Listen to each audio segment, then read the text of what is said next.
गुरु प्यारी साथ संगत,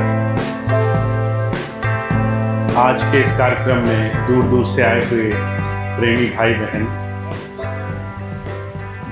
आज का बड़ा सुंदर कार्यक्रम आपने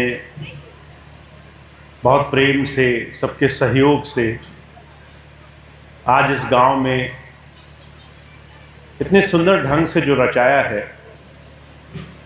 सबसे पहले इसके लिए आप सबको बहुत बहुत आभार, बहुत बहुत धन्यवाद आपका। सत्संग से जुड़ना आज के समय में आसान बात नहीं है। कलयुग है, हर एक इंसान भाग दौड़ में लगा है, हर एक इंसान की रुचि, उसकी इच्छाएं दुनिया की ऐसी चीज़ों में है जिससे उसको बड़ी बड़ी चीज़ें प्राप्त हों। अगर आप चारों तरफ देखेंगे तो लोगों की भाग दौड़ पैसा कमाने में लगी है, पैसा भी आसान तरीके से कमाने में लगी है। मेहनत से, अपने श्रम से, अपने ज्ञान से, अपने विज्ञान से कोई पैसा नहीं कमाना चाहता। पैसा कमा ले, जमीन बन जाए, पद मिल जाए, इन सब में दुनिया बहुत तेजी से भाग रही है। पर सत्संग, अगर आप सोचें कि सत्संग में कोई आए, सत्संग में कोई बैठे, तो बिना मतलब के, बिना स्वार्थ के सत्संग में कोई आने को तैयार नहीं है। ये बहुत बड़ी चीज है कि कोई सत्संग धर्म की, नीति की बात समझने के लिए जीवन में कोई कदम उठा रहा हो। परजूर कहा करते थे, इतना सब करने के बाद भी एक तरफ जहां समाज पैसा, शोहरत, नाम, पदवी के पीछे भाग रहा है, जो गूढ़ और रहस्य की बात है वो सत्संग में ही महापुरुषों ने बताई है। सबसे गूढ़ बात क्या है कि आप जो कुछ भी करो, आपको जो भी सुख मिलेगा वो आंतरिक ही होगा। का जो ही है सो घट ही माही, बाहर ढूंढे भरम बुलाही। आप जो भी काम करो, जो सुख की उत्पत्ति है ना, वो आपके अंदर से होगी।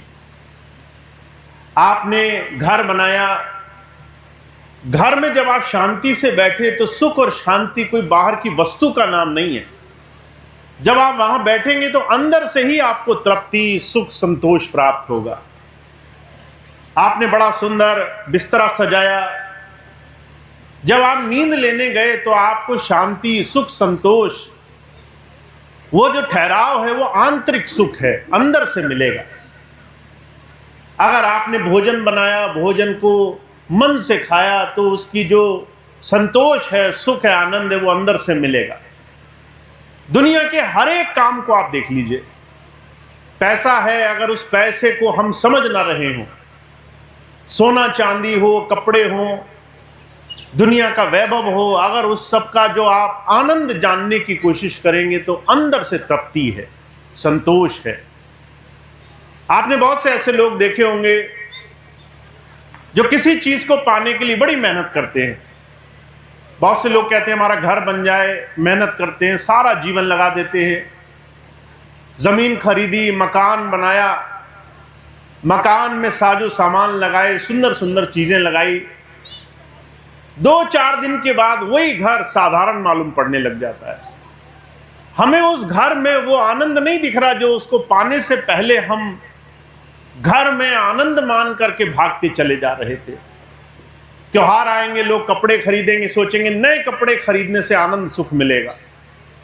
नए कपड़े मिल जाते हैं, 2-4 दिन हम पहनते हैं, हमें होश नहीं रहता कहां पड़े हैं, वो आनंद, सुख चला जाता है। हमने जमीन खरीदी, पद पाया।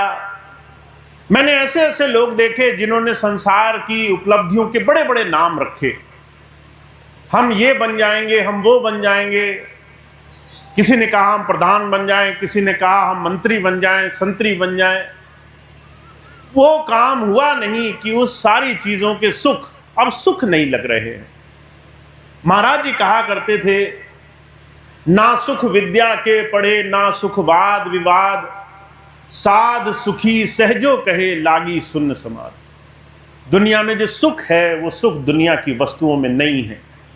ये जो सुख हमें लग रहा है ये हमारी अपेक्षाएं हैं।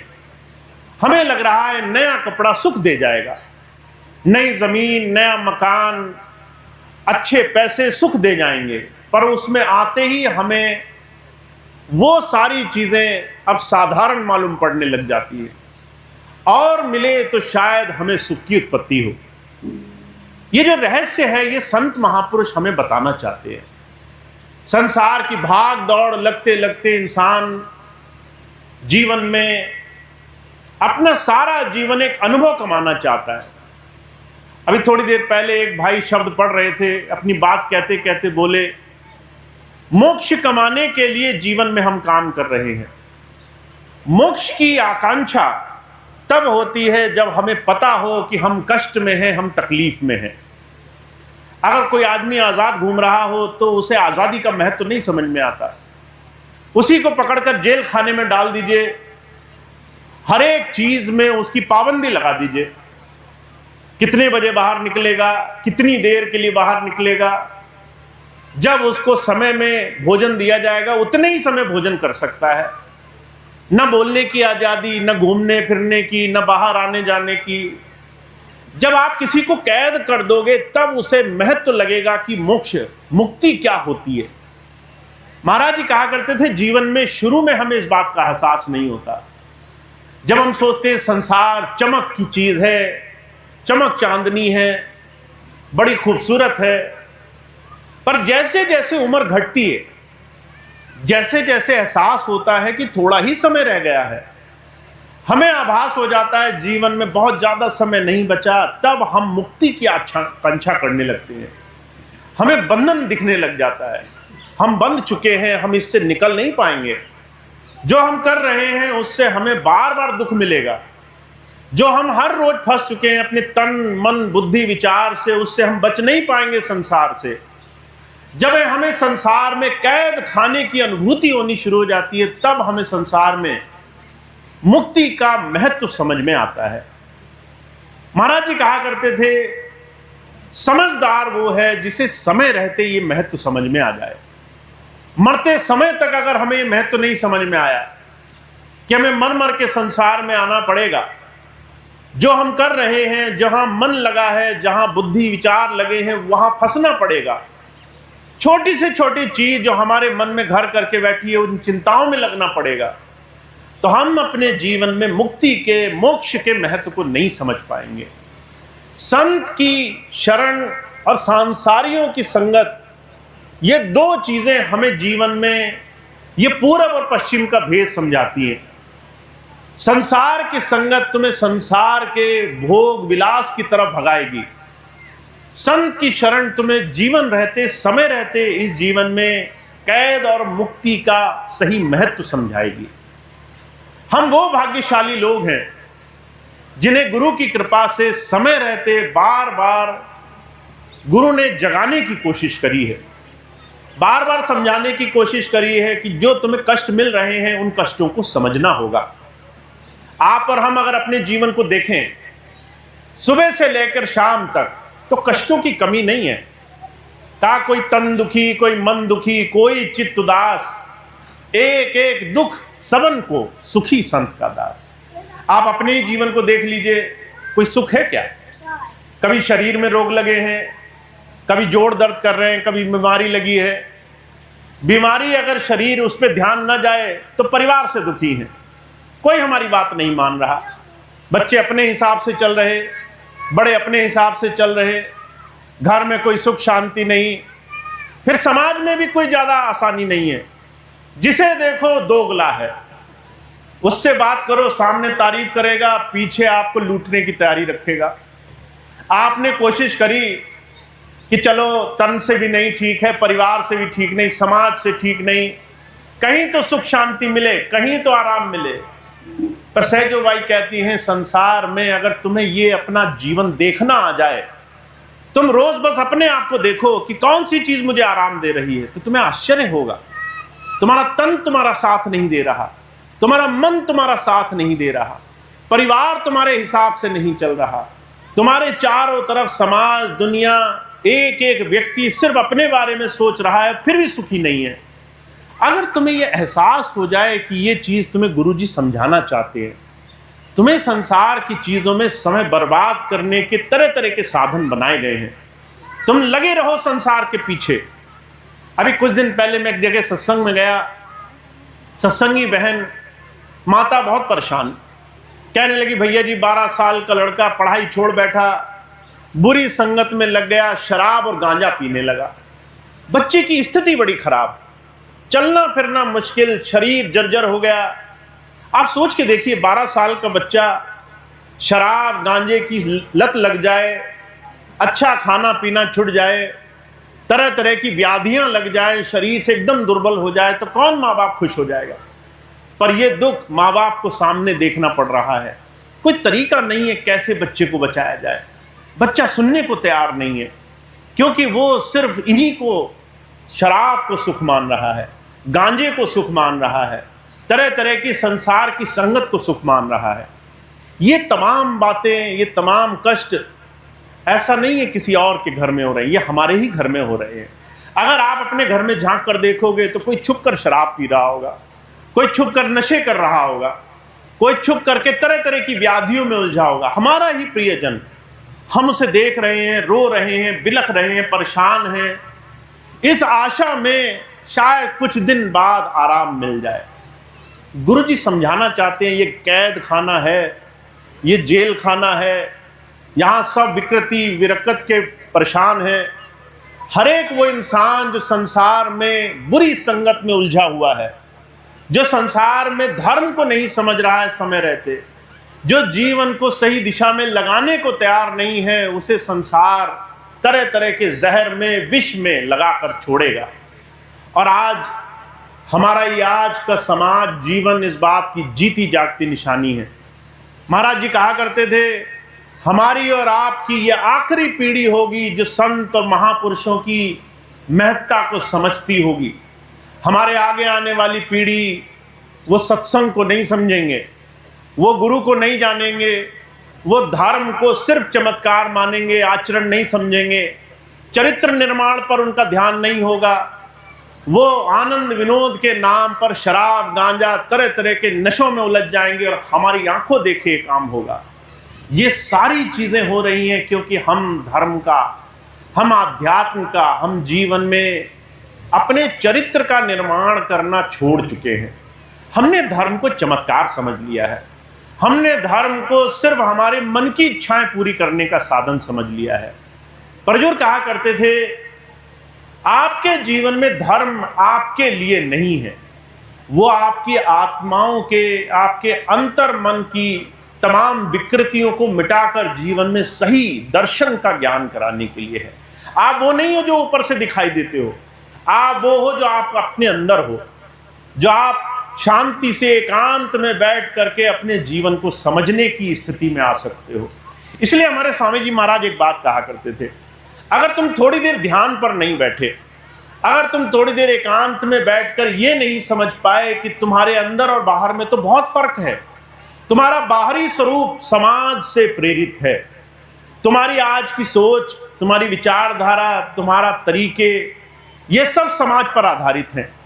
अगर समाज कहेगा कि तुमने ये नहीं किया तो तुम्हारा गलत हो जाएगा, तो आप मजबूर हो जाओगे, आपको वो सारी चीजें करनी पड़ेंगी जो आप मानते भी नहीं होंगे। समाज कहेगा इसके यहाँ मत खाओ, हम मजबूर हो गए, हम कह रहे हैं समाज का क्या करें। समाज कह रहा है इसके यहाँ पानी मत पियो, समाज कह रहा है इससे बात मत करो, समाज कह रहा है तुम ऐसे नहीं वैसे करोगे तो तुम्हारा अनिष्ट हो जाएगा। ये जो बाहरी रूप है ये हमारा असली रूप नहीं है। महाराज जी कहा करते थे, तुम्हारा आंतरिक स्वरूप, तुम्हारी ये अंतर की शक्ति है, आत्मा जिसे कहते हैं। इसको जानने के लिए तुम्हें एकांतवास करना पड़ेगा, एकांत में बैठना पड़ेगा। थोड़ी देर अगर तुम आंखें बंद करके बैठो और तुम अपने अंदर झांक कर देखो तो तुम्हें दुनिया की सारी चीजों की, हर एक चीज की याद आएगी और हर चीज का तुम महत्व तौलोगे। तुम्हारे सामने ध्यान आएगा मेरा घर, तुम्हें ध्यान आएगा ये घर की क्या चिंता करनी, ये घर ईश्वर की इच्छा से चलता रहेगा। पैसा सामाजिक व्यवस्थाएं, पद प्रतिष्ठा, ये सारी चीजें नजर आएगा, ये सारी चीजें कुछ दिनों की हैं। और जब ये सारी चीजें तुम्हारी आंखों के सामने से होकर गुजर जाती है, तब तुम्हें समझ में आता है मैं नाम, प्रतिष्ठा, पद पदवी, ये सारी चीजें नहीं हूं। मैं इस शरीर को धारण करने वाला हूं, मैं इस शरीर को चला रहा हूं। मैं एक ऐसी शक्ति हूं जो शरीर को कुछ दिन के लिए लेकर आई है। मेरे को कुछ दिन का समय मिला है जीवन जीने का। 60-70% अगर आपको ये बात समझ में आ जाए तो आप जीवन को बर्बाद नहीं होने दोगे। हमारे स्वामी जी महाराज कहते हैं, अगर तुम आज की औसत उम्र गुनो, एक इंसान लगभग कितना जीता है, तो आपको आश्चर्य होगा एक इंसान की आज की औसत उम्र 60 से 70 वर्ष के बीच की है। अब 70 वर्ष से अपनी उम्र घटाओ जरा, तुम कितने हो गए, उस उम्र को घटा दो तुम। अब तुम अपनी उम्र घटाओगे तो तुम्हें पता चलेगा बहुत ज्यादा समय नहीं बचा है, 10-12 ही साल बचे होंगे, हो सकता है उससे भी कम बचे हों। इतने समय में तुम्हें सोना भी है, तुम्हें काम भी करना है, तुम्हारे 2/3 वैसे निकल गए। अगर 15 साल बचे तो 10 साल और घट गए, 5 ही बचे। इस 5 साल में तुम ऐसा क्या कर लोगे जिससे तुम्हारे जीवन में तुम कुछ गर्व करने योग्य कर पाए, जिससे तुम कुछ ऐसा कर पाए जिससे तुम मनुष्य कहलाने के अधिकारी बनो, जिससे तुम विशेष कहलाओ। अगर हम ऐसे आए और ऐसे ही शरीर छोड़कर चले गए, हमारे बाद किसी ने 2 बार हमें याद तक नहीं किया कि इसने कुछ अच्छा काम किया था, तो महाराज जी कहा करते थे, जीवन में हमने जीवन पाया भी और जीवन खोया भी, दोनों एक बराबर हो गए। जीवन पाने और खोने के बीच में हमने कुछ भी विशेष नहीं किया। इसीलिए गुरु एक बात समझाना चाहते हैं, खाना पीना, सोना जागना, संसार में धनोपार्जन करना, बड़ी बड़ी पदवी के पीछे भागना, ये तुम्हारी सांसारिक इच्छाएं हो सकती हैं, पर इससे कोई तुम जीवन में बड़े काम नहीं कर पाओगे। बड़े बड़े राजा महाराजा, धनी, बड़े बड़े सेठ साहूकार सैकड़ों वर्षों में आए और चले गए, तुम्हें किसी का नाम याद नहीं है। तुम अपने 2 पीढ़ी से ऊपर तीसरी पीढ़ी का नाम नहीं गिना सकते हो। तुमसे कोई पूछे तुम्हारे परदादा का नाम क्या, परनाना का नाम क्या, तुम्हें याद नहीं होगा। तुम सिर्फ उतना जानते हो जितना तुम्हें बताने वाले आज जीवित हैं, कि तुम्हारे पिताजी के पिताजी, जितना तुम देख पा रहे हो बस उतना याद है तुम्हें। हुजूर कहा करते थे, एक समय गुजर जाने के बाद तुम्हारे जीवन को बाद में कोई याद नहीं रखेगा। इस बात को तुम अगर महसूस कर लो, इस बात को तुम एहसास कर लो कि जीवन में हर एक चीज तुम्हारे जीवन में जो हो रही है उसमें सुख नहीं मिल रहा, और जिस नाम के लिए तुम भाग रहे हो उस नाम को बस 50-60 साल गुजरने के बाद कोई याद नहीं रखेगा, कोई इस नाम को बोलेगा नहीं, तो तुम्हें समझ में आ जाएगा कि तुम्हारे जीवन में तुम्हें कुछ और करना चाहिए। तुम्हारे जीवन में तुम्हें ऐसे काम करने चाहिए जिस काम से तुम अपने जीते जी और मरने के बाद भी लोगों की चेतना के केंद्र बने रहो। जितने भी महापुरुष आए, आप महापुरुषों के जीवन को देखिए। आज हम भगवान राम को क्यों याद करते हैं? उन्होंने मर्यादा दुनिया के सामने रखी। आपने भगवान राम का जीवन अगर पढ़ा हो, भगवान राम ने कोई चमत्कार नहीं दिखाए। अगर वो ईश्वर थे तो रावण जैसे एक राक्षस को मारने के लिए तो उनका इशारा काफी होता। उन्हें उनको मारने के लिए इतना बड़ा युद्ध क्यों लड़ना था? उन्होंने कोई चमत्कार नहीं दिखाए, पर उन्होंने पूरा उस जीवन में मर्यादा का दर्शन दिखाया। एक मनुष्य, एक इंसान मर्यादा से कैसे भगवान के समान पूजा जा सकता है। महाराज जी एक किस्सा सुनाया करते थे, जब 14 वर्ष के वनवास के बाद भगवान राम वापस आए अयोध्या नगरी, अपनी माता से मिलने गए, तो सबसे पहले वो अपनी उस माता से मिलने गए जिसकी वजह से वनवास मिला। जब कैकेयी माता के पास गए तो जो है उन्होंने रो रो करके बुरा हाल कर दिया कि राम तुम मेरी वजह से वनवास भोग कर आए। तो राम अपनी माता को चुप कराते हैं, कहते हैं माँ तुमसे बड़ा उपकारी मेरा कोई नहीं, तुमने जो उपकार किया उसकी तो मैं कल्पना भी नहीं कर सकता। तो माँ ने पूछा मैंने क्या उपकार किया? मैंने तो तुम्हारा राजपाट छीन लिया, तुम्हें कहा 14 वर्ष का वनवास हो जाए, 14 वर्ष तुम नंगे पैर अपने राजा पने होने के, एक राजा के पुत्र को जो सुख सुविधाएं मिलती हैं वो सारी छोड़ करके जंगलों में रहे, वनवासी बन करके, मैंने क्या उपकार किया? तो भगवान राम कहते हैं बन जाने से पहले मैं सिर्फ राम था, जब मैं वन से लौटा तो मैं भगवान कहलाया जाने लगा, मैं मर्यादा पुरुषोत्तम कहलाया जाने लगा। मैं राम से मर्यादा पुरुषोत्तम बना क्योंकि तुमने मुझे मौका दिया। मैं राम से भगवान ईश्वर की रूप में पूजा जाने लगा क्योंकि तुमने मुझे अपने जीवन में ये मौका दिया। महाराज जी कहा करते थे, अगर आप अपने ईश्वर, अपने देवी देवताओं को, अगर आप अपने पूज्य महापुरुषों के जीवन को देखेंगे तो चमत्कार नहीं दिखाया उन्होंने दिखाया तुम जीवन में क्या बन सकते हो। तुम आज साधारण हो पर तुम असाधारण बन सकते हो। तुम साधारण मनुष्य हो पर तुम अगर सही जीवन की तरफ बढ़ो तो तुम महान बन सकते हो।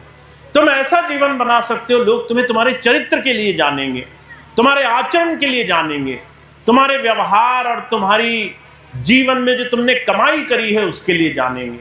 भगवान राम को लोग पूजते हैं इसलिए नहीं क्योंकि उन्होंने चमत्कार दिखाया, इसलिए क्योंकि वो त्याग, संयम और अपने जीवन में मर्यादा की बड़ी भारी परिकाष्ठा हुए। अब आज तुम राम को पूज लो, भगवान राम से मांगते रहो कि हे प्रभु मेरा घर भर जाए, पर उनकी तरह बनने की कोशिश ना करो तो तुम्हें लगता है तुम्हारा काम बनेगा। जिस राम को अपने जीवन में दूसरे को ये दिखाना पड़ा कि तुम्हें जीवन में संकट से घबराना नहीं है, तुम्हें अपने जीवन में चाहे कितनी बड़ी विपत्ति आ जाए तुम्हें ईश्वर को भुलाना नहीं है, तुम्हें अपने जीवन में अपने आप को हर दिन अच्छा बनाने का प्रयास करते रहना है, तुम्हें हर दिन अपने गुरुजनों की बात पर जीवन जीने का प्रयास करते रहना है। तो आप और हम तो बहुत साधारण व्यक्ति हैं। हम आज जिस जीवन में जी रहे हैं, माफ कीजिए, उस जीवन में सिर्फ कहने से काम नहीं बनेगा, सिर्फ सोचने से काम नहीं बनेगा। इसलिए हमारे स्वामी जी महाराज ने जब नाम दिया तो 3 शर्तें रखी। पहली शर्त ये रखी कि भाई तुम्हारा खाना, तुम्हारा आहार और विहार शुद्ध होना चाहिए, खाना पीना शुद्ध होना चाहिए तुम्हारा। दूसरा नियम ये रखा कि तुम्हारे जीवन में अभ्यास की निरंतरता होनी चाहिए। तुम बुराई हर रोज सोचते हो, ऐसे तुम्हें अच्छाई भी हर रोज सोचनी पड़ेगी, अच्छाई की तरफ भी हर रोज जाना पड़ेगा। हर रोज गुरुजी और गुरुजी के नाम को याद रखना पड़ेगा, हर रोज गुरु नाम से जुड़ना पड़ेगा। पर तीसरा जो सबसे सुंदर नियम रखा वो रखा कि तुम्हें पात्रता बनानी पड़ेगी। तुम ईश्वर से अगर कुछ पाना चाहो तो तुम्हें वो बनना पड़ेगा जिसके अंदर ईश्वर की दात समाई जा सके। महाराज जी कहा करते थे, तुम खेत में बीज बोयाओ, अगर बंजर जमीन होगी तो वो खेत बीज फलीभूत नहीं होने देगा। उस बीज को फलने के लिए सही जमीन चाहिए, वो सही जमीन बनना पात्रता है। तुम्हें अपने गुरु से कुछ पाने के लिए जीवन ऐसा बनाना है जिससे जीवन में कुछ भी गुरु की कृपा हो तो वो झलक मारने लग जाए, वो दिखने लग जाए, पात्र तुम बनने लग जाओ। ऐसी पात्रता को महापुरुषों ने जीवन में अपनाने के लिए जीवन को चलाने की बात की है। तो आप और हम जो भक्ति के मार्ग पर हैं, उनकी भक्ति सफल तब होगी जब आप अपने जीवन को सच्चे सत्संगी की तरह बनाने लग जाओगे। एक सच्चा सत्संगी कैसा होना चाहिए, एक सच्चे सत्संगी की परिभाषा क्या होनी चाहिए। महाराज जी कहा करते थे, बहुत ही सुंदर ढंग से स्वामी नारायण जी एक महापुरुष हुए, उन्होंने अपनी बात कही है, कहा विद्या ददाति विनयम विद्या ददाति पात्रताम। अगर तुम अपने जीवन में कुछ पाना चाहते हो तो सीखने से पीछे मत भागो, सीखने के लिए तत्पर रहो। एक विद्या तो तुमने स्कूल में सीख ली, तुम स्कूल में गए, गुरुजी ने कुछ पढ़ाई कराई, तुमने वो पढ़ाई कर ली, तुम्हें लगा हम सीख गए।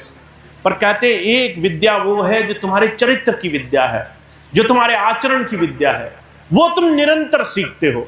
अगर तुम 24 घंटे ऐसे लोगों को देखोगे जो रोज बुराई कर रहे हैं, कहीं गाली गलौच हो रहा है, तुम खड़े हो गए सुनने लगे, अब वो तुम्हें लगता होगा कि ये निरपराध है, तुमने किसी को गाली देते सुना, इसमें बुरा क्या हो गया। पर आप यकीन मानिए, अगर आप किसी को गाली देता हुआ सुन रहे हो तो उस गाली का कुछ अंश तुम्हारे हृदय में पड़ जाएगा। अगर 10 बार तुमने गाली देते हुए सुना तो वो गाली तुम्हारे जीवन में घर करने लगेगी। अगर 20 बार बुरे आदमी की संगत करी तो 20वीं बार तुम्हारे और बुरे आदमी के बीच में फर्क देखने को नहीं मिलेगा। तुम उस जैसे ही बनने लग जाओगे, तुम उसी को सच मानने लगोगे, तुम उसी का गुणगान करने लगोगे। मैं कई बार लोगों को कहते हुए सुनता हूं, बहुत से लोग कहते हैं अच्छा बनने का कोई फायदा नहीं, बुरे जो है वो माल बटोर रहे हैं, अच्छा आदमी बुरा बन रहा है। ये कैसे हुआ? तुम बुरे आदमी को इतना देखते चले गए, इतना तुमने बुरे आदमी की संगत करी कि तुम्हें उसी में भगवान नजर आने लगा। तुम्हें अच्छाई का महत्व ही तुम्हारे लिए खत्म हो गया। तुमने अच्छाई का खुद ही समावेश खत्म कर दिया। तुम खुद ही अच्छाई को पालने से कतराने लगे। अब घर घर में झूठ बोलना सच हो गया और सच बोलना पाप हो गया। घर घर में छोटी छोटी चीजें छुपाकर धोखा देना सच हो गया और सच बोलने में लोग बड़ा कतराने लगे। महाराज जी कहा करते थे, ये जीवन हम ही ने बनाया है, क्योंकि हम गलत चीजों को देख देख कर उसकी संगत कर रहे हैं। तो हुजूर क्या कहते हैं? कहते हैं विद्या तुम्हारे जीवन में तुम्हें बहुत कुछ देगी, सीखने से कभी मत कतराना। खुद भी सीखो, अपने बच्चों को, आने वाली पीढ़ियों को भी सीखने के लिए प्रेरित करो। हर उस जगह भेजो जहां वो सीख सकते हैं। हर उस जगह उन बच्चों को ले जाओ। उन्हें खाली मत छोड़ो कि तुम्हें कोई जरूरत नहीं है बच्चों को देखने की। उन बच्चों को तुमसे और तुम्हारे जितने भी लोग हैं उनसे सीखने की आवश्यकता है। अपने बच्चों को ऐसी जगह मत छोड़ो जहां पर उन्हें गलत चीज सीखने में आ सकती है। बहुत से लोग इन चीजों पर नजर नहीं रखते हैं और जब समय गुजरता है, जब वो बच्चे बिगड़ जाते हैं, तब वो गुरुजी के पास भागे भागे आते हैं, भैया जी हम क्या करें, हमारे बच्चे ऐसा बोलने लगे, वैसा बोलने लगे। जब तुम आज उन पर ध्यान नहीं दोगे तो कल वो तुम पर ध्यान नहीं देंगे। अगर तुम आज उनका संयम नहीं बनोगे तो कल उनके पास कोई चारा नहीं होगा। तो हुजूर कहा करते थे, एक बात ध्यान रखना, तुम्हारा सीखने का गुण, तुम कितना सीखते हो यही तुम्हें पात्र बनाएगा, यही तुम्हें विनम्र बनाएगा, यही तुम्हें अपने जीवन में कुछ पाने योग्य बनाएगा। इसी से तुम गुरु और ईश्वर से कुछ प्राप्त कर सकोगे, इसी से तुम बुराइयों से बच सकोगे। महाराज जी एक बात कहा करते थे, जो फलदार वृक्ष होता है उसकी टहनी झुक जाती है, जिस पे फल नहीं लगते वही अकड़ कर खड़ा रहता है। अगर आपके अंदर कुछ ऐसी चीजें आपको प्राप्त होंगी जो जीवन में बेशकीमती हैं, तो आपके अंदर विनम्रता आना स्वाभाविक है। आप दूसरों के लिए मीठे हो जाओगे, आपके अंदर कड़वाहट चली जाएगी। और कड़वा वही रहेगा जिसके अंदर कुछ नहीं है, जिसको कुछ देने के लिए नहीं है। वो कड़वा बोलने से भी रहेगा, देखने से भी चिड़चिड़ाता रहेगा, दूसरों से लड़ाई झगड़ा भी वही करेगा जिसके अंदर अभी तक कुछ प्राप्त नहीं हुआ। तो हमारे स्वामी जी महाराज एक ही बात कह रहे हैं, तुम्हारा जो बचा हुआ जीवन है ना, वो तुम्हें कुछ पाने के लिए मिला है। अब जितना भी ईश्वर ने बाकी रखा हो उसका एक एक दिन ऐसा गुजारना कि तुम्हें ग्लानि ना हो। अगर कल को ईश्वर कहे, कल को अगर परमात्मा ने बुलावा भेज दिया, तो तुम्हें इस बात की ग्लानि ना हो कि तुमने अपना जीवन अच्छा नहीं दिया। तुम्हारा आज का दिन, हर दिन ऐसा गुजरना चाहिए।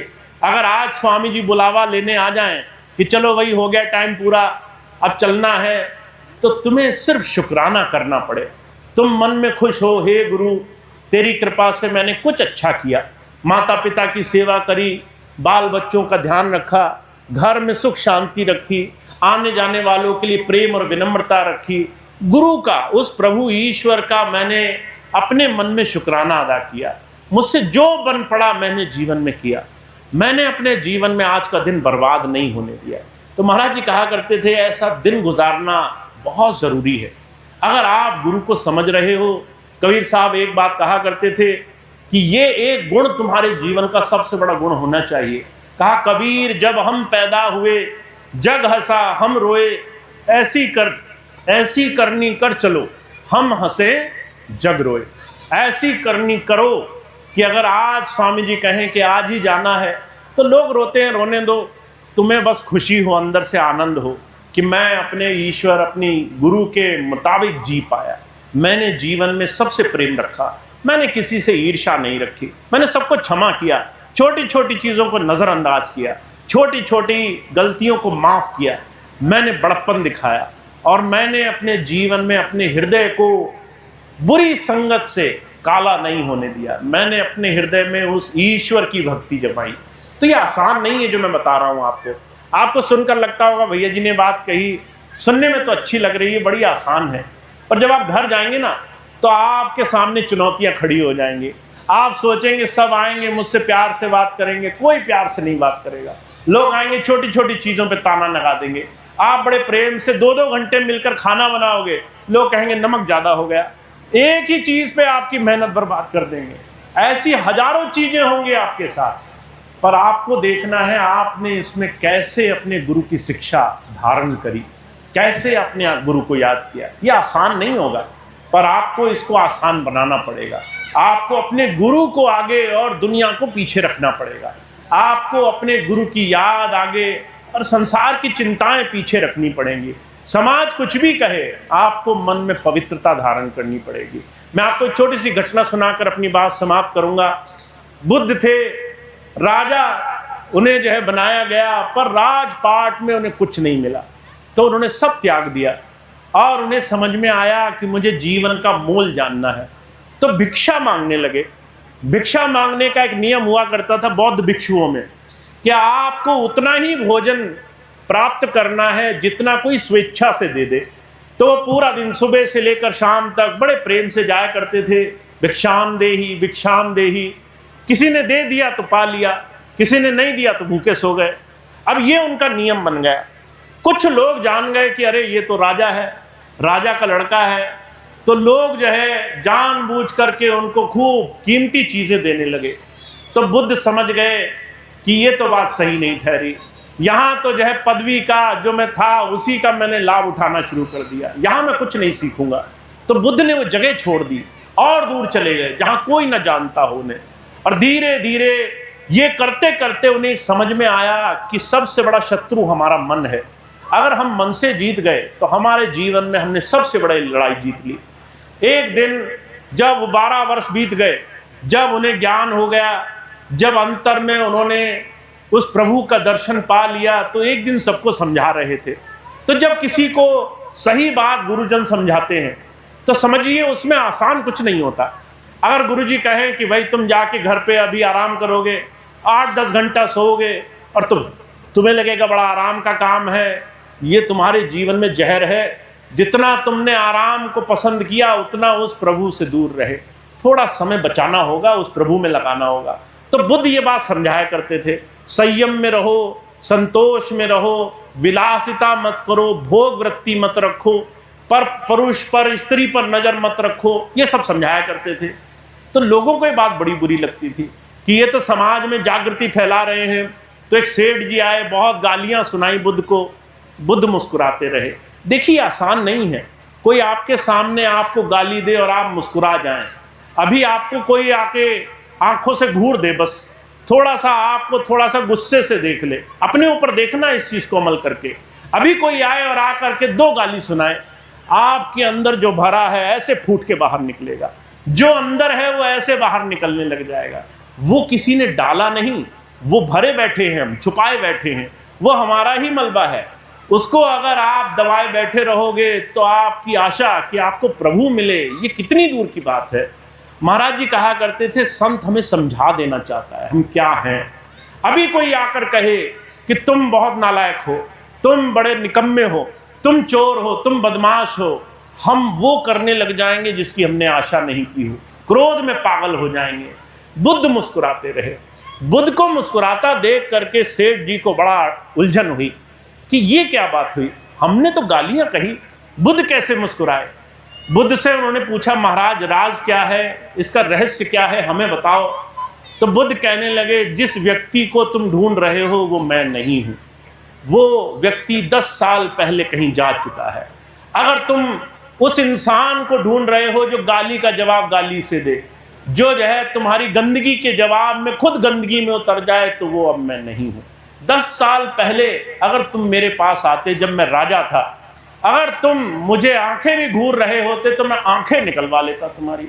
तुम मुझे गलत बात बोलने के लिए जवान खोलते तो जवान कटवा लेता तुम्हारी। 10 साल पहले तुमसे मुझसे ये आशा करनी थी, आज मैं बदल चुका हूं। आज तुम्हारी ये झूठी खोखली बातों का असर नहीं होता मुझ पे। तुम जितनी गंदगी बिखेरो वो तुम्हारी है, मेरा उसमें कुछ नहीं। जब ये बात कही तो उसको बड़ा असर हुआ। कहने लगा, ऐसी विचारधारा कौन रख सकता है। गुरुजी हमें ऐसा बनाने के लिए आते हैं। गुरुजी कहते हैं, एक बात ध्यान रखना, दुनिया का हर एक आदमी तुम्हारी गंदगी निकालने की कोशिश करेगा। तुम्हें पवित्र होना है, तुम्हें अच्छा होना है। ये बात तुम तभी समझोगे जब विषम परिस्थिति में होगे, जब तुम गलत जगह होगे, जब तुम ऐसे लोगों में होगे जो तुम्हें चीख चिल्ला रहे होंगे, तब तुम्हें अपना असली स्वरूप देखने को मिलेगा। उस वक्त ध्यान रखना तुम्हारे अंदर गुरु की शिक्षा आ जानी चाहिए। तो हम और आप बहुत कुछ सीखना चाहते हैं गुरु जी से, पर सिर्फ बहाना बनाने से काम किसी का नहीं चला है, आज तक किसी का काम नहीं चला है। अभी कुछ दिन पहले मेरे पास एक भाई आए, कहने लगे भैया जी भजन तो नहीं होता है, ध्यान तो नहीं होता है, सत्संग में तो कभी कभी आ मिलता है, कृपा कैसे होगी। मैंने कहा कृपा भी वैसी ही होगी फिर जैसे तुम्हें कर मिलता है। तुम्हें कभी कभी फुर्सत मिलती है, तुम गुरुजी को मिलाते रहोगे फोन, उन्हें भी कभी कभी फुर्सत मिलेगी। तुम 1000 बार रोगे, वो एक बार कहेंगे हाँ याद आई तुम्हें, वो भी ऐसे ही सुनेंगे। जैसे तुम बोलोगे वैसे ही सुनेंगे वो भी, जितना तुम दोगे उतना ही वो तुम्हें देंगे। जब तुम्हारे पास समय नहीं है उन्हें देने के लिए, तो उनके पास समय क्यों होगा तुम्हें देने के लिए। जब तुम इन्हें याद नहीं कर पा रहे हो, तुम 24 घंटे में समय टटोल रहे हो कि 24 घंटे में 5 मिनट दिया तो बहुत हो गया, तो गुरु जी से भी जब तुम 24 घंटे मदद मांगोगे तो 5 मिनट निकालेंगे मुश्किल से, कहेंगे भाई ये भी बहुत है, इसमें भी तुम्हारा बहुत भला हो जाएगा, इससे ज्यादा ना आशा करना हमसे। तो महाराज जी कहा करते थे हमें देखना होगा हम ईश्वर को सच में पूज रहे हैं या फिर दुनियादारों की तरह हम भी स्वांग में लगे हैं, हम भी नाटक करने में लगे हैं। गुरु हमसे नाटक कराना नहीं चाहता, गुरु हमें सच्चा बनाना चाहता है। इस सच्चे मार्ग पर चलना आसान नहीं होगा, इस पर चलने के लिए आपको अपना मन दृढ़ करना पड़ेगा। इसलिए महाराज जी कहा करते थे मन जात है तो जान दे, दृढ़ कर राख शरीर, उतरी हुई कमान से कबू न चाले तीर। अगर तुम्हारा मन नहीं मान रहा है अभी भजन करने का, चिंता मत करना, शरीर से बैठने की आदत डालना। हो सकता है तुम बैठे तुम्हारा मन न लगे, पर वो कहते हैं जैसे तीर कमान होता है, तीर कमान पर अगर धनुष पर अगर कमान न चढ़ी हो तो तुम तीर नहीं चला पाओगे। ऐसे ही अगर तुम्हारा शरीर दृढ़ करके गुरु जी की भक्ति में लगा हो, मन तुम्हारे हाथ में ना भी हो तो भी काबू में आ जाएगा। एक दिन वो लग जाएगा गुरु जी की बात में, पर तुम्हें बैठना शुरू करना पड़ेगा। तुम्हें आज से ही गुरु जी की याद में लगना शुरू करना पड़ेगा, समय ध्यान से देना। अगर तुमने 2 मिनट निकाला तो वो भी बस 2 ही मिनट निकालेंगे, ये आखिरी बात बता रहा हूं आपको। तो आपको अपना समय गुरु को सब कुछ मान कर देना होगा। मैं कई बार एक बात कहता हूं बहुत से प्रेमी भाई बहनों से, जब मैं नाम दान देता हूं तो मैं कहता हूं भाई ध्यान रोज करना, पर ईमानदारी से करना। अब ईमानदारी से क्या होता है, जब आप आंखें बंद करके बैठो और आंखें बंद करते ही गुरु जी से मांगने लग जाओ, सोचो मौका अच्छा है अभी मांग लेते हैं, घर पैसा रुपया दौलत, बच्चे पास हो जाएं, ऐसी ऐसी चीजें लोग मांग लेते हैं जो पड़ोसी से नहीं मांगते, ऐसी ऐसी चीजें मांग लेते हैं। जब आप 2 मिनट बैठे उनकी याद में और मांगने लग गए तो समझ लो बेईमानी कर ली। 2 मिनट का टाइम दिया, उसमें भी अपने ही घर भरने में लगे हो। तो महाराज जी कहा करते थे जब तुम निस्वार्थ भाव से उन्हें याद करते हो, जब उनके ऊपर छोड़कर उन्हें याद करते हो कि हे गुरु ये 5 मिनट मैंने दे दिए तुझे, अर्पण कर दिए, अब जैसी तेरी मर्जी वैसे रखो मुझे। जब हम ऐसे उसे याद करते हैं ना, तब हमारे जीवन में गुरु का प्रेम आने लग जाता है, तब उनकी याद बनने लग जाती है। तो आप और हम बहुत भाग्यशाली हैं, हमें तो गुरु जगा रहा है, बार बार चेतना दे रहा है। संसार में कोई किसी को नहीं जगाता। आप किसी को देखिए, अगर आप किसी से रास्ता पूछेंगे, उसको रास्ता नहीं भी मालूम होगा तो भी गलत बता देगा, तब भी आपको कह देगा इधर से निकल जाओ, चाहे वो तुम्हें दूसरी दिशा उल्टी दिशा में ले जाए। दुनिया में कोई जल्दी आपका साथी नहीं बनेगा। एक गुरु जी हैं जो तुम्हें समझा रहे हैं कि भाई समय बहुत कम है, अपने समय को संभल करके खर्च करो, अपने समय को ध्यान से खर्च करो, अपने समय को सही चीज में पात्र बनने में लगाओ। ऐसे बन जाओ कि गुरुजी तुम्हें दिए बगैर आगे न जा सके, गुरुजी तुम्हें उस प्रभु का दान दिए बगैर, तुम्हारी इच्छाओं को पूरा बगैर किए बगैर आगे न जा सके। तो उसके लिए हमें योग्य बनना पड़ेगा, विद्या धारण करनी पड़ेगी, सीखना पड़ेगा। किसी से भी सीखो। अगर तुम्हें लगे कोई भाई बड़ा विनम्र है, उससे सीखो। अगर तुम्हें लगे कोई सेवा करने में बहुत अच्छा है, उससे सीखो। अगर तुम्हें लगे कोई सत्संग बड़े प्रेम से करता है, उससे सीखो। हमेशा ऐसे लोगों की संगत मत करो जो गाली गलौज, दूसरे की टांग खींचने, दूसरे की बुराई करने में लगे रहते हैं। कुछ समय ऐसी जगह खर्च करो जहां अच्छे लोगों की संगत होती है, जहां प्रेमी, सत्संगी, भगवत प्रेमी लोग बैठे होते हैं। क्योंकि जब ऐसे लोगों की संगत होगी, विद्या आएगी, सीखोगे, जानोगे, तो आपके हृदय में बड़ी ऊंची कमाई की लालसा बनने लग जाएगी। तब आपका दिल छोटी छोटी चीजों से नहीं भरेगा, तब आपको कोई खाना, रुपया, नई साड़ी, नए कपड़ों से नहीं मना पाएगा। तब आपको बड़ी चीज़ों की चाह होगी। तब आप कहोगे कि मुझे हनुमान जी की तरह कि राम काज कीने बिना मोह नहीं विश्राम, कि मुझे तो बस राम के नाम से ही प्रेम है, मुझे दूसरी चीज़ों में रस नहीं आ रहा है, ये चीज़ें बेकार हैं, ये चीज़ें निरस हैं। इसलिए आपको ऐसी भक्ति गुरु ही सिखा सकते हैं। तो आप और हम बहुत भाग्यशाली हैं, गुरु जी जगा रहे हैं, बस हमने थोड़ा सा अभ्यास करना है। और इसका छोटा सा प्रयास ये करो कि सीखने की कोशिश करो, हमेशा सीखने की कोशिश करो। 2-3 तरीके होते हैं सीखने के। पहला सत्संग, सत्संगियों में बैठा करो। सत्संग में उन्हीं के पास बैठो जो गुरु चर्चा कर रहे हो। जब सत्संग में बैठ करके जो है समाज की, जो सत्संग में बैठ करके राजनीति की, जो दूसरों की बुराई की बातें कर रहे हैं, चुपचाप निकल जाओ वहां से, वहां मत बैठे रहो, वहां पर टाइम ना खोटी करो अपना। वहां से चुपचाप निकल करके उनके पास बैठो जो गुरु के प्रेम की बात कर रहे हैं, जो सत्संग की बात कर रहे हैं, जो अच्छा बनने की बात कर रहे हैं। दूसरी चीज, थोड़ा सा हमें सीखना है ज्ञान विज्ञान से। आपके चारों तरफ बहुत कुछ है सीखने के लिए। आपके चारों तरफ संसार में हर एक व्यक्ति जो आया है वो आपको कुछ देने के लिए आया है, अगर आप उससे लेने के लिए तैयार हो। या तो कोई अनुभव देगा, या जीवन में हमारी गलती दिखाएगा, या हम किस गलत रास्ते पे जा रहे थे इस बात का हमें आशय देगा। आपको बस समझना है, जीवन में हर एक अनुभव आपके जीवन में आपको रास्ता दिखाने के लिए है।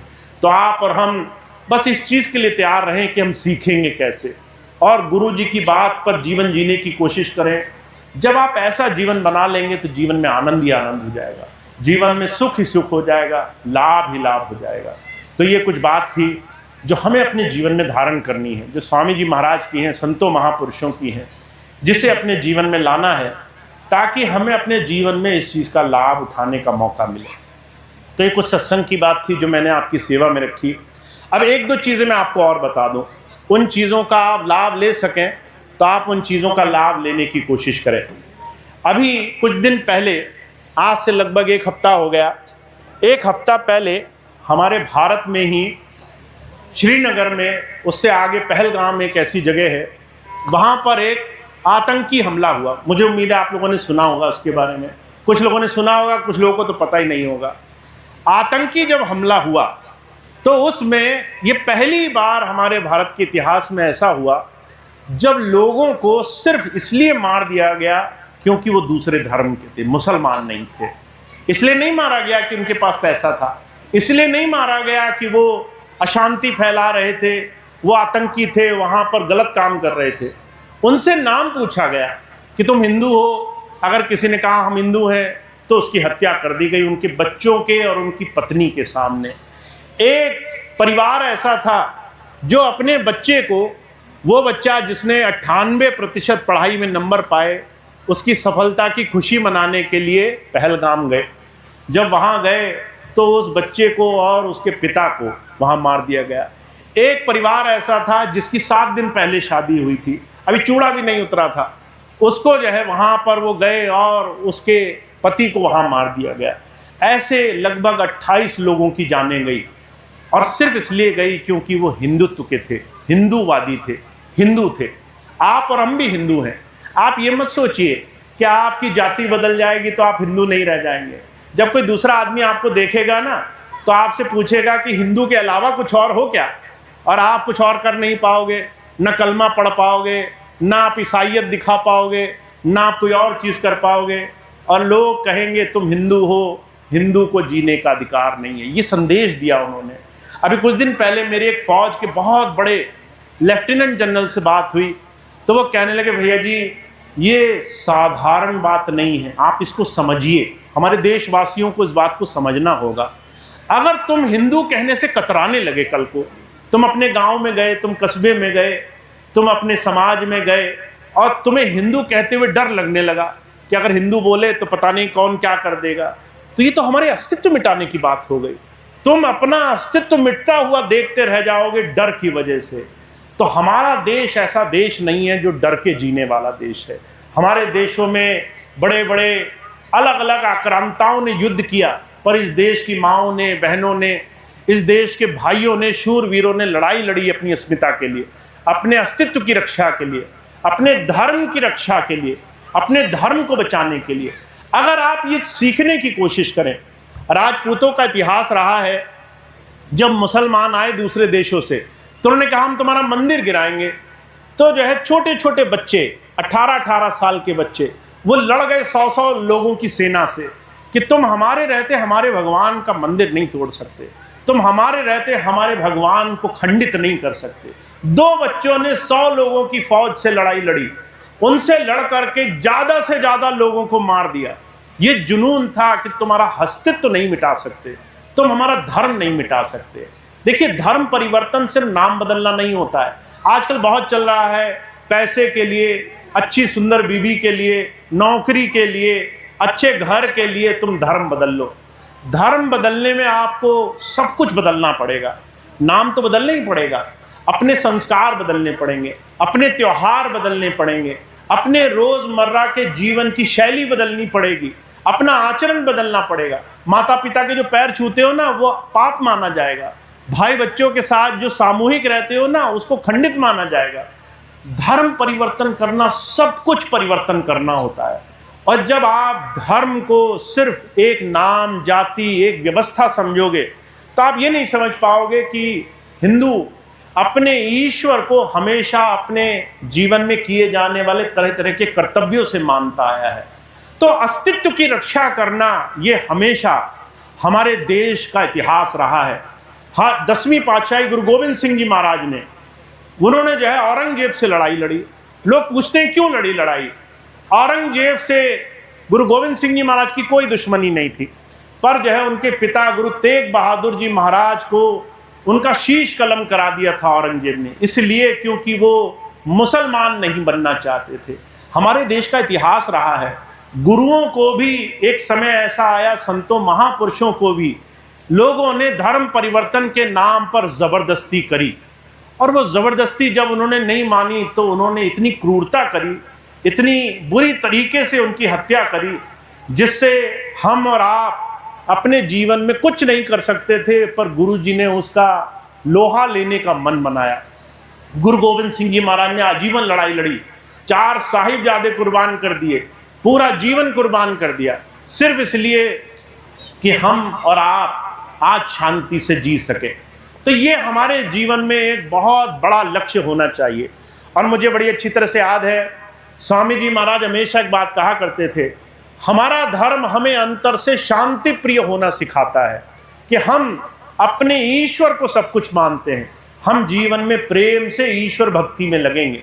पर अगर कोई हमारे जीवन में हमसे गलत काम करेगा तो जो है हम फिर अपने धर्म, अपने अस्तित्व की रक्षा के लिए एकजुट हो करके मजबूत दीवार भी बनकर खड़े रहेंगे। उस वक्त हम ये नहीं सोचेंगे कि हमारे ऊपर क्या आपत्ति आई, जिसे मरना था वो मरा, हमारा क्या गया। उस वक्त हम एकजुट रहेंगे, उस वक्त हम एक रहेंगे। तो मैं आप सबको सिर्फ एक बात कहना चाहता हूँ, सत्संगी कमजोर नहीं होता। सत्संगी वो सिर्फ इसलिए नहीं लड़ता क्योंकि वो धर्म की रक्षा के लिए शांति के पथ पर जाना चाहता है। पर एक समय ऐसा आता है, अगर धर्म के विरुद्ध अनेक अनीतिवादी हों तो जो है फिर एकजुट होने में कोई बुराई भी नहीं, फिर एकजुट होकर के उस धर्म की रक्षा के लिए लड़ना गलत भी नहीं। महाराज जी एक बहुत सुंदर बात फरमाया करते थे, कहा करते थे, सम्राट अशोक हुए हमारे भारत में, जिनका चिन्ह आप अपने जेब में पड़े हुए नोटों पर लेकर घूमते हो। आपके जेब में जो नोट होंगे ना, उस पर सम्राट अशोक की निशानी है। उसके समय में तुर्क तक भारत हुआ करता था, अखंड भारत। ये पाकिस्तान, अफगानिस्तान, तुर्किस्तान, सारे देश भारत ही हुआ करते थे।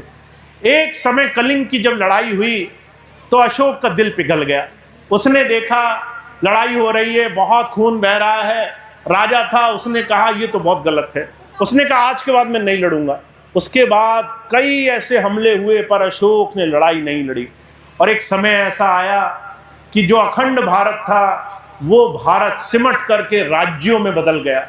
वो इतने छोटे छोटे राज्यों में तब्दील हो गया। लोग आपस में लड़ने लगे, धर्म के नाम पर, नाम के नाम पर, जाति के नाम पर, संप्रदाय के नाम पर, सिर्फ एक गलती से कि हमने जब जरूरत थी लड़ना छोड़ दिया। जब हमें जरूरत थी तो हमने आतंकियों के खिलाफ लड़ाई छोड़ दी। तो ये सम्राट अशोक इस बात की निशानी है कि अगर कोई तुम्हारे अस्तित्व पर प्रश्न उठाए तो तुम्हारी एकजुटता दिखनी चाहिए, तुम्हारा एकता दिखनी चाहिए। तुम्हारे को उस वक्त धर्म, कौम, समाज, तरह तरह की बातें खंडित न कर सकें। उस वक्त तुम बस एक हिंदू हो, उस एक हिंदू को बस अपना धर्म, अपना देश, अपना अस्तित्व और अपने इस संस्कृति को बचाने के लिए हर तरीके से मजबूत होना है। तो आप हम एक बात समझ लें, हमारी मजबूती ही हमारे देश, हमारे राष्ट्र, हमारे समाज की मजबूती है। तो आप मजबूत रहा करिए। मैं आपसे एक ही बात कहता हूँ, आप बटिए मत चीज़ों में। कुछ फर्क नहीं पड़ता है कौन क्या है, कौन क्या नहीं है। जब ये शरीर छुड़वाएगा ना ईश्वर, तो सब एक ही तरीके से जाएंगे उसके पास, किसी का अलग नहीं होगा। अंदर खून जांच करोगे तो सबके लाल ही खून निकलेगा, किसी के नीला, किसी के हरा, किसी के पीला नहीं निकलेगा। आप अंदर बाहर से एक जैसे हो। आपकी अखंडता ही, आपका एकता, आपका एक साथ रहना ही आपके सत्संगी होने की परिभाषा है। तो आप सत्संगी होने के बाद कुछ मत देखना, आप बस देखना इंसानियत है, मनुष्यता है, अच्छाई है, बस इतना काफ़ी है। इसके बाद हमें कोई फर्क नहीं पड़ता कौन क्या है। अगर कोई इंसानियत के रास्ते पर चल रहा है वो हमारा भाई है, बहन है। अगर कोई इंसानियत छोड़ रहा है तो फिर उसके लिए हम सब एक जैसे एकजुट हो करके मजबूत दीवार है, वो फिर इस दीवार को नहीं लांघ पाएगा, वो इस दीवार को पार नहीं कर पाएगा। तो ये मेरा और आपका दायित्व होना चाहिए कि हम आपस में बहुत प्रेम से रहें, मजबूती से रहें, अखंडता से रहें और हमारा एक दूसरे के साथ बहुत मजबूती का संबंध हो। तो इस बात को हम बनाएं, इस बात पर चलें। ऐसा मेरा हमेशा से आप सबसे अनुरोध रहता है कि आपका आपस में मिलजुल करके रहना बड़ा ज़रूरी है, एक दूसरे के साथ मिलजुल करके जीवन गुजारना बहुत ज़रूरी है। तो इतनी बात कह के मैं अपनी बात समाप्त करूँगा। आप सभी भाई बहनों का बहुत बहुत धन्यवाद। बड़ा सुंदर कार्यक्रम आज का यहाँ रखा गया, बहुत अच्छा प्रयास आज यहाँ भाई बहनों ने किया। अब बस एक चीज़ बाकी है, आपको एक काम करना होगा। आपको अब गुरु जी की बात में कहने में बिल्कुल शर्म नहीं आनी चाहिए, गर्व से गुरु जी की बात कहनी है। समाज में, गांव में, कस्बे में, देश में गर्व से गुरु जी की बात कहनी है।